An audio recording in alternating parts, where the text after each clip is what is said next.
নমস্কার। লক্ষ্মী ঝাঁপির আজকের পর্বের রিভিউ নিয়ে বাংলা সিরিয়াল সমাচার তোমাদের সামনে এসে গেছে।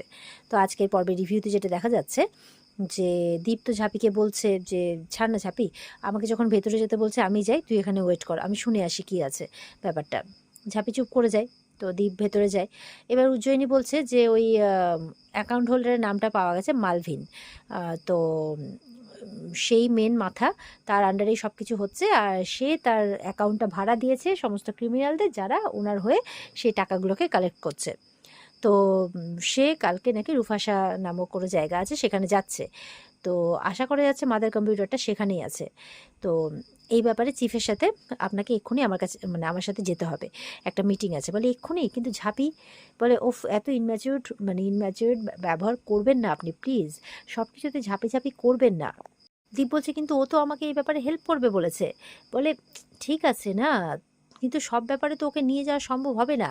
আর আমার মনে হচ্ছে আমাদের মানে রুফাসায় যেতেই হবে, আপনাকেও যেতে হবে।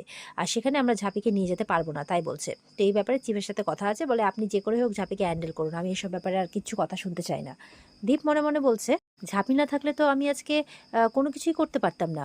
আমাকে যে সুযোগটা দেওয়া হয়েছে সেটা তো ঝাঁপির জন্যই। আর আমি ঝাঁপিকে এখন ইগনোর করব? যাই হোক, ওরা বাইরে যায়।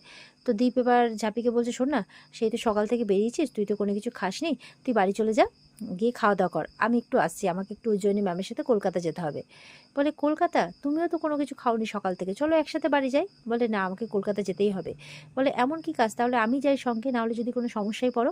বলে, না না, কোনো সমস্যায় পড়বো না, তুই বাড়ি চলে যা, আমাকে যেতে হবে। এই বলে দীপ ঝাঁপিকে একটু ইগনোর করেই বেরিয়ে যায়। উজ্জয়িনী ম্যাডাম বলছে, যাক, উনি হ্যান্ডেল করতে পেরেছেন, এটাই অনেক। উজ্জয়িনীও বেরায়। কিন্তু ঝাঁপির কিন্তু ব্যাপারটা ভালো ঠেকছে না। ঝাঁপি মনে মনে বলছে যে কিছু কিছু ব্যবহার যেন ওর কেমন একটা লাগছে। ও যেন আমাকে ইগনোর করে গেল, আর কিছু কিছু ব্যাপার কেন যে এরকম বিহেভ করছে মাঝে মধ্যে, মনে হচ্ছে কিছু যেন একটা লুকোচ্ছে। না, আমাকে ওকে ফলো করতে হবে, আমাকে জানতেই হবে যে ও কোথায় যাচ্ছে। যদি আমি জানতে পেরে যাই, তাহলে ওর সমস্যাটার সমাধান আমি করতে পারবো। এই বলে যেতে যাবে কি, তখন চূর্ণির ফোন আসে। তো ফোনটা শুনে তো ঝাঁপি অবাক হয়ে যায় যে কি হয়েছে। তখন দেখা যাচ্ছে ঝাঁপি দৌড়ে বাড়িতে গেছে, গিয়ে বলছে, জেঠি, মানে অ্যাকচুয়ালি দ্বীপের চিন্তাতে ওর মা মাথা ঘুরে পড়ে গেছে, সেন্স ছিল না, সেই ভয়ে চূর্ণি ফোনটা করেছে। তো এখন একটু ঠিক আছে। তো বলছে, ঝাঁপি, তুই একা ফিরে এলি যে? তো বলছে যে, দীপ কোথায়? বলে, "ও, চিন্তা করো না, ও ঠিক চলে আসবে।" বলে, তুই যে বলেছিলি ওকে নিয়ে আসবি, খালি মুখে বড় বড় কথা, নাকি কোনো কিছু করতে পারিস না? দীপের বাবা বলছে, তুমি ওকে এইভাবে কেন বলছো বলো তো? ঝাঁপি বলছে, তুমি একদম চিন্তা করো না, তোমার ছেলে কলকাতা গেছে উজ্জয়িনী ম্যাডামের সাথে, কি দরকার আছে? বলে, কি দরকার আবার? ওকে কি তাহলে পুলিশ নিয়ে গেল? বলে, না না, পুলিশ নিয়ে যায়নি, ও এমনি দরকার আছে, উজ্জয়িনী ম্যাডামের সাথে গেছে, তুমি চিন্তা করো না এই বিষয়ে। তো চুনি বলছে, দেখ না, সেই তখন থেকে কোনো খাওয়া দাওয়া করেনি। বলে, এইভাবে শোকে কাতর হয়ে খাওয়া দাওয়া বন্ধ করলে হবে? তাহলে কিভাবে হবে? তোমরা তো বাড়ির বড়, তোমাদের থেকেই তো আমরা মনের জোর পাবো। এইভাবে বুঝিয়ে বাঝিয়ে এবার বলছে, নাও হাঁ করো দেখি। এবারে ঝাঁপি এবার খাইয়ে দিচ্ছে। তো ঝাঁপির বাবার, মানে শ্বশুরমশাই, এই ব্যাপারটা দেখে খুব ভালো লাগছে। তো মনে মনে বলছে যে অজন্তা যে ঝাঁপিকে ভরসা করছে, এটা দেখে যেন চোখটা জুড়িয়ে যাচ্ছে। শুধু আমার ছেলেটা বাড়ি ফিরে আসুক, ব্যাস, তাহলেই সব কিছু ঠিক হয়ে যাবে। এটাই মনে মনে কামনা করছে দীপের বাবা আর কি। ওদিকে দীপ চিফের কাছে গেছে। তো চিফের কাছে গিয়ে চিফ বলছে যে, দেখুন, যা শুনলাম, এই মালভিন যে একটা কিছু করছে, সেটা আমাদের কাছে ইনফরমেশন ছিল, সে বুফাসা যাচ্ছে, সেটাও আমাদের কাছে জানা। এবার আমরা সন্দেহ করছি যে ব্যাপারটা, মানে মাদার কম্পিউটারটা বুফাসাতেই আছে। তো এবার আমরা তো সেখানে গিয়ে মিশনটা চালানোর কোনো পারমিশন পাবো না। তো দীপ বলছে, কেন? বলে, আপনি এটা জানেন না যে অন্য কোনো দেশে নিজের মিশন চালাতে গেলে সেখানকার গভর্নমেন্টের পারমিশন লাগে? এটা আপনি জানেন না? তো শুনুন, আমরা তো যেতে পারবো না, কিন্তু আপনি যাবেন, আনঅফিসিয়ালি আপনি ওখানে যাবেন, গিয়ে আপনি কোডটাকে ডিস্ট্রয় করে আসবেন। বলে, কি বলছেন আমি? বলে, হ্যাঁ, আপনাকে এটা করতেই হবে। আর যে করে হোক কোডটা ডিস্ট্রয় করতেই হবে। চিন্তা নেই, আমাদের একটা টিম, উজ্জয়িনীর টিম আপনার সাথে সাপোর্টে থাকবে, কিন্তু সবাই মানে অন্যভাবে ছদ্মবেশে থাকবে আর কি, আপনাকে হেল্প করবে। আর আপনাকে ডিস্ট্রয়টা করে আসতেই হবে, কিন্তু কাজে সফলতা পেতেই হবে। আর ওখানে যদি কোনো কারণে আপনি ধরা পড়ে যান বা কাজটা করতে না পারেন, তাহলে কিন্তু আমরা আপনাকে চিনি না, আপনিও আমাদেরকে চেনেন না। মানে কাজটা করতে গিয়ে যদি কোনো ক্ষতি হয় বা ধরা পড়ে যান, আমরা কিন্তু কেউ কাউকে চিনব না, মানে আমাদের কোনো সাপোর্ট কিন্তু আপনি পাবেন না। বলে, কি বলছেনটা কি? চিনি না মানে এটা কি? আমি তো আপনাদেরই কাজ করতে যাচ্ছি, দীপ বলছে। বলে, না, এটা আপনি করতে পারবেন না। দোষটা আপনি করেছেন, ভরপাইটা আপনাকেই করতে হবে। প্রথম থেকেই না আপনার জন্য এএফএস অনেক প্রবলেমের মানে মুখোমুখি হয়েছে। দীপ বলছে সমাধানও তো হয়েছে, কিন্তু এইভাবেই আপনাকে কাজটা করতেই হবে। আর ইনকেস যদি কাজটা না করে আসেন আপনি, আপনাকে দেশদ্রোহিতার অপরাধে আমরা কিন্তু জেলে ভরে দেবো, তখন সারা জীবন জেলে পচে মরবেন, আমরা কিন্তু কোনো হেল্প করতে পারবো না। এবার দীপ তো উভয় সংকটে পড়েছে।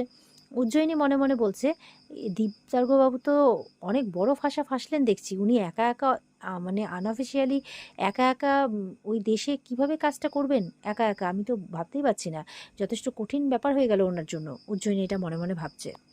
ঝাঁপি এবার ওর শাশুড়ি মাকে তো খাইয়ে দিল, এবার কিন্তু রান্নাঘরে এসে খুব ভাবছে তখন তো যাওয়া হলো না, তো কোথায় গেছে দেখি, ওপরে গিয়ে ওকে একবার ফোন করব চিন্তা হচ্ছে ঝাঁপির। তখন চূর্ণি আসে, যে ঝাঁপি শোন না, আমার না খুব চিন্তা হচ্ছে, খুব ভয়ও হচ্ছে, পাড়ার লোকজনও বলা বলি করছে। বলে ছাড় তো পাড়ার লোকের কথা, ওদের কি একটা কিছু ঘটবে কি একদম বলা বলি শুরু, ছাড় বাদ দে। বলে শোন না, ভয়ের কোনো ব্যাপার নেই তো, আচ্ছা ওই কোটটা কী রে, অন্য কোনো ব্যাপার নেই তো? বলে না না, আসলে তোর দাদাভাই কোডটা বানিয়েছিল, পুলিশের কাছে জানা গেছে ওই কোডটা নিয়ে স্ক্যাম হচ্ছে, বুঝতে পারলি, তো দাদাভাইয়ের ল্যাপটপ থেকে কেউ কোডটা চুরি করেছে।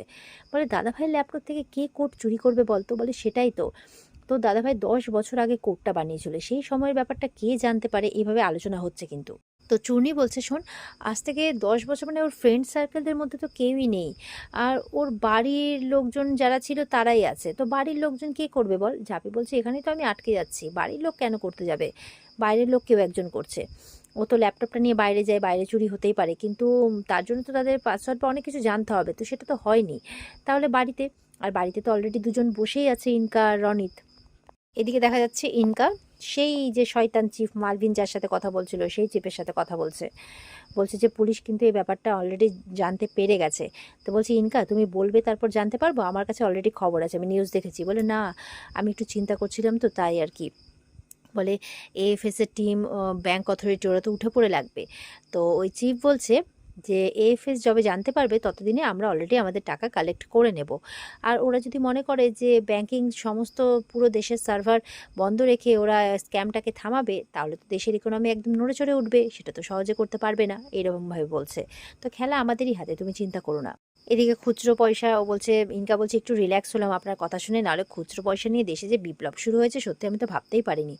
তখন ঝাঁপি পেছন থেকে ঘাড়ে ডাকছে, ঘাড়ে হাত দিয়ে। ইনকা তো ভয় ভয় পেয়ে গেছে, ফোনটা নামিয়ে দিয়েছে। বলছে ঝাঁপি সব কথা শুনে ফেললো না তো আমার, এরম বলছে। আর ঝাঁপি একদম টকটক করে তাকিয়ে আছে ইনকার দিকে। আর ওদিকে দীপ রাস্তার মধ্যে দাঁড়িয়ে বলছে এ কি থেকে যে কি হয়ে গেল, খামোখা আমি ফেসে গেলাম কেসটার মধ্যে। দীপ তো খুব বিরক্ত হয়ে যাচ্ছে। এখন উজ্জয়িনী বলছে কি করবেন বলুন, আপনাকে তো পুরো দায়িত্ব দিয়ে দিয়েছে, আমরা থাকবো আপনার সাথে, কিন্তু ওই প্লেসটা কিন্তু যথেষ্ট ডেঞ্জারাস, কারণ ওখানে সমস্ত আন্ডারওয়ার্ল্ডের লোকেদের ভরা, ওদেরই এরিয়া বলতে গেলে, সমস্ত দেশে আন্ডারওয়ার্ল্ড মনে হয় ওখানেই হয় এরকম ব্যাপার। দীপ বলছে আপনার কি, আপনার তো মনে হয় যে এটা আমি আমি করেছি স্ক্যামটা। বলে না না দীপতর্ক বাবু, আপনি বিশ্বাস করবেন কিনা জানি না, তবে বিশ্বাস করুন আমি জানি যে মানে আমরা ওপর মহলের কথা অনুযায়ী আপনাকে অ্যারেস্ট করতে বাধ্য হয়েছি, কিন্তু আমরা তো সবাই একটাই মানে একজনের আন্ডারেই কাজ করছি না, তো আমি জানি যে আপনি এটা করতে পারেন না। বলে এখন বলে কি হবে, তখন তো একবারও আমার জন্য মুখ খুললেন না। দীপ বলছে, বলে আমার বুঝতেই পারছেন আমরা কতটা স্ট্রেসের মধ্যে থাকি, তাছাড়া আমার বলা না বলাতে কি এসে যায়, তখন তো ঝাঁপি এসে সবটাই বললো। তো বলছে হ্যাঁ ঝাঁপি ওই তো আমার একমাত্র ভরসা। দীপ বলছে। তো উজ্জয়িনী বলছে কাজটা তো আপনাকে একা করতে হবে। বলে হ্যাঁ সেটাই, তবে যাব আমার দেশের জন্য, আমার দেশকে বাঁচাতে, আমার নিজেকে বাঁচাতে আমি অবশ্যই যাব, অবশ্যই করব। তো উজ্জয়িনী বলছে ঝাঁপিকে কি করে ম্যানেজ করবেন? বলে ওটাই তো ভাবছি। এদিকে ঝাঁপি ধরেছে ইনকাকে, বলছে যে কার সাথে খুচরো পয়সার বিপ্লব নিয়ে কথা বলছো? নতুন ব্যবসা শুরু করেছো নাকি? বলে কি বলছো? আমি আমার মায়ের সাথে কথা বলছিলাম। বলে ও আচ্ছা তাই, মায়ের সাথে? বলে কি তোমার কি বিশ্বাস হচ্ছে না? বলে বিশ্বাস, ইনকা আর বিশ্বাস, হ্যাঁ এটা যেন একটু তালেগুলো মিলল না, তাই না? বিশ্বাস তোমাকে, আমাকে কি পাগল কুকুরে কামড়েছে যে তোমাকে আমি বিশ্বাস করব? বলছি বাড়ি ঘরদর নাই, এইভাবে অন্যের বাড়িতে পড়ে আছো দিনের পর দিন, লজ্জা শরম নাই? বলে তুমি কি বলতে এসছো সেটা বলো। ইনকা বলছে, বলে আমি, এটা ভুলে যেও না আমার কিন্তু শকুনগুলোর উপর ঠিক কড়া নজর আছে, একদম শকুনের দৃষ্টিতেই কিন্তু নজরটা দিচ্ছি, চিন্তা করো না, হ্যাঁ তোমার আর রনিতদের উপর আমার কড়া নজর আছে। ইনকা বলছে আমি কিন্তু তোমাকে ছেড়ে কথা বলবো না, উইদাউট কোনো প্রমাণ আমাকে আর রনিতকে এইভাবে হ্যারাস করছো। বলে এই শোনো, তোমার এই ধমকিতে না এই ঝাঁপি সরকার ভয়টয় পায় না আবার, হ্যাঁ প্রত্যেকবার তোমরা মানে নাটক করে যাবে আর প্রমাণের অভাবে ছাড়া পেয়ে যাবে, এমনটা তো হতে পারে না। ঘুঘু বারবার ধান খেয়ে চলে যাবে, এটা কি কখনো হতে পারে? ঝাঁপি বলছে যেদিন তোমাকে হাতে নাতে ধরবো না তুমি কিন্তু পালানোর কুল পাবে না। ইনকা বলছে তুমি আমাকে ধমকি দিচ্ছ? ঝাঁপি বলছে না না না, ঝাঁপি আবার বলছে যেদিন প্রমাণ পাবো না হিড় করে টানতে টানতে হাজতে নিয়ে যাব। ঝাঁপি বলছে যেটা বলতে এসেছিলাম, আমি কিন্তু পুরোপুরিভাবে বিশ্বাস করি যে এই কোটটা তুমিই চুরি করেছো, কারণ এত বছর ধরে ওর কাছাকাছি তো তুমিই ছিলে, তো জানার চান্সেসটাও তোমারই বেশি, তাই না? তো এবার ঝাঁপি ইয়েও বলে একদম মুখ থুবড়ে পড়তে যাচ্ছে ইনকা। ঝাঁপি সামনে নেয়, বলে দেখলে তো বেশি বাড়াবাড়ি করলে এরকম মুখ থুবড়ে পড়তে হয়। শোনো, তুমি যদি ম্যাডাম এক্স হও না, তাহলে তুমি কোটটা চুরি করেছো আর শত্রু দেশকেও তুমি পাচার করেছো। ইনকা কিন্তু কথাগুলো শুনে ভয় পেয়ে যাচ্ছে। ইনকা মনে মনে বলছে, ও মাই গড, ঝাঁপি তো সব কথা সত্যি সত্যি বলে ফেলছে। আমি তো ভয় পাচ্ছি, কিন্তু এটা ওকে বুঝতে দিলে চলবে না। তো বাঁচার জন্য ইনকা বলছে, আমি দীপকে ভালোবাসি, ওকে আমি এরকম জালে ফাঁসাবো? বলে চুপ করো, ভালোবাসা তোমার মুখে মানায় না। তোমার কাছে ভালোবাসার ডেফিনেশন হলো টাকা। তোমার সাথে যতদিন থেকেছে ততদিন ওর খারাপ বই ভালো হয়নি, সুতরাং তোমার দিকে তো মুখ ফিরিয়েও আর তাকাবে না। ঝাঁপি বলছে, ভালো তো আমাকেই বাসে, সে বলুক বা না বলুক। আর ওকে বিপদে ফেলে দিলে তোমার তো কিছু হবে না, বরঞ্চ তোমার বুকের জ্বালা জুড়োবে, তাই না?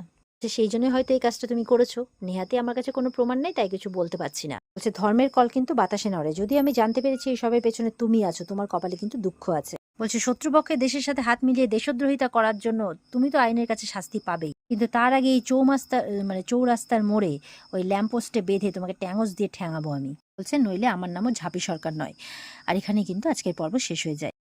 তো এই ছিল আজকের পর্বের রিভিউ। তবে পরের দিনের পর্ব কিন্তু খুব বেশি জমজমাট হতে চলেছে। আমি রিভিউয়ের ঝলক তোমাদেরকে আজকে দিলাম না, তোমরা অপেক্ষায় থাকবে আজকের রিভিউ পাওয়ার জন্য।